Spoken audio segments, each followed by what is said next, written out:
బేబీజీ అమరావతి వెంచర్లో freedom from registration charges జనవరి 26 వరకు మాత్రమే. కాల్ 04069032244. నమస్తే, సుమన్ టీవీ ప్రేక్షకులకి స్వాగతం.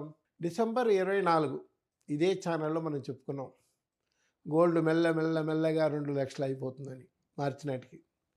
ఈరోజు డిసెంబర్కి 24కి జనవరి 24కి ఒక నెల అంటే 24,000 దాదాపు పెరిగిపోయింది. సో 1,55,000 టచ్ అయిపోయింది. ఈరోజు అయితే 1,54,550 కూడా ఒక రేట్ ఉంది ఈరోజు. కానీ ఎంత పెరుగుతుంది అనేది ఇది ఒక పెద్ద సమస్య. మనం ముందు అనుకున్నట్టుగా మార్చి నాటికి సుమారుగా 2 లక్షలు టచ్ అయ్యే అవకాశం మళ్ళీ ఉంది. ఎందుకంటే చైనాలో డెరివేటివ్స్ చేసేవాళ్ళు డెలివరీ చేసుకుంటున్నారు. అంటే బంగారం వ్యాపారం చేసేవాళ్ళు స్టాక్ మార్కెట్లో కోట్ చేస్తారు, ఇంత రేటు అని. అది పేపర్ మీద మాత్రమే ఉంటుంది, గోల్డ్ డెలివరీ ఉండదు. ఇండియాలో కూడా చాలామంది చేస్తారు ఆ పని. 1 కేజీ గోల్డ్ పొద్దున్న బుక్ చేస్తారు, 2 రోజుల తర్వాత అమ్మేశానంటారు. కొనింది లేదు, అమ్మింది లేదు, ఆ డిఫరెన్స్ అమౌంట్ వాళ్ళకి ఇచ్చేయాలి. స్టాక్ మార్కెట్లో అలాగే ఉంది, గోల్డ్ సిల్వర్ కూడా అలాగే ఉంది. కానీ చైనాలో ఏం చేస్తున్నారంటే డెలివరీ చేస్తున్నారు. సో ప్రాక్టికల్గా గోల్డ్ సిల్వర్ డెలివరీలు అవుతున్నాయి కాబట్టి కొన్ని టన్నులు అటు వెళ్ళిపోతున్నాయి. సో డిమాండ్ ఎక్కువైపోయింది. డిమాండ్ ఎక్కువైనప్పుడు ఏ ప్రోడక్ట్ అయినా కాస్ట్లీ అవుతుంది, తప్పదు. రెండోది, ట్రంప్ గారు దూకుడు తగ్గట్లేదు. ఆయన దూకుడు చాలా ఎక్కువైపోతుంది. ఐస్లాండ్ కూడా మాదే, ఇంకొన్నాళ్ళు పోతే ఇండియా కూడా మాదే అంటాడేమో మనకు తెలియదు. ఒకప్పుడు మేము కూడా ఇక్కడికి వచ్చాము, మాదే ఇది అన్నా కూడా ఆశ్చర్యపడక్కర్లేదు.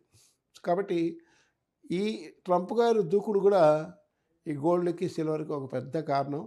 ఆ రష్యా యుద్ధం ఆగిపోవట్లేదు, ఈ ట్రంప్ గారి దూకుడు ఆగట్లేదు.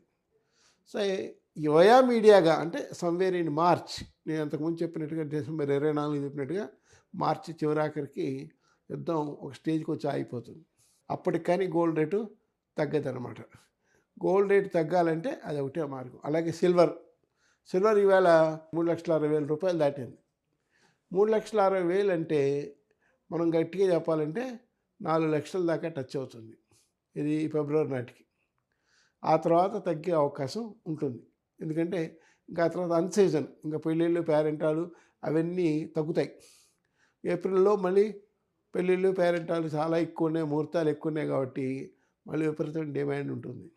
ఇప్పుడంటే ముహూర్తాలు లేవు, మూడవ నడుస్తుంది, అయినా కూడా రేట్ ఎక్కువ ఉంది. ముహూర్తాలు వస్తే ఇంకా పెరుగుతుంది. కాబట్టి సిల్వర్ కూడా దాదాపు 4 లక్షల నుంచి 4,50,000 మధ్యలోకి వెళ్ళచ్చు. సో ఏప్రిల్ నాటికి అది మాత్రం పెరుగుతుంది. గోల్డ్ మాత్రం ఏప్రిల్ మేలో తగ్గే అవకాశం ఉందని ఇది నా అంచనా. సో జాగ్రత్త పడండి, మంచిగా చూసి కొనుక్కోండి. పాత బంగారానికి చాలా విలువ ఉంది ఈరోజు, అది ఎక్కువ డబ్బు ఇచ్చి కూడా కొంటున్నారు. మనం ముఖ్యంగా గుర్తుపెట్టుకోవాల్సింది ఏంటంటే ఈరోజు రేటు ఈరోజే, రేపటి రేటు రేపటిదే. సో లాభాలు నష్టాలు ముఖ్యం కాదు. అతి తక్కువ బంగారం కొంటున్నారు, అయినా కూడా రేటు పెరుగుతోంది. సో బంగారం బాండ్స్లో పెట్టేవాళ్ళు కూడా జాగ్రత్త పడండి. పొరపాటున యుద్ధం ఆగుతుంది అని తెలిస్తే రేట్ డమాలను పడిపోతుంది. అది మాత్రం నిజం. ఇండియాలో మాత్రం కొంచెం మెల్లగా పడుతుంది, ఎందుకంటే ఏప్రిల్ నుంచి ముహూర్తాలు ఉన్నాయి.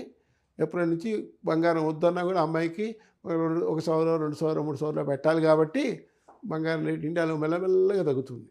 సో ఇంటర్నేషనల్ రేట్లో తగ్గినా కూడా జస్ట్ లైక్ పెట్రోల్ ధర ఇంటర్నేషనల్గా తగ్గింది కానీ ఇండియాలో తగ్గలేదు కదా.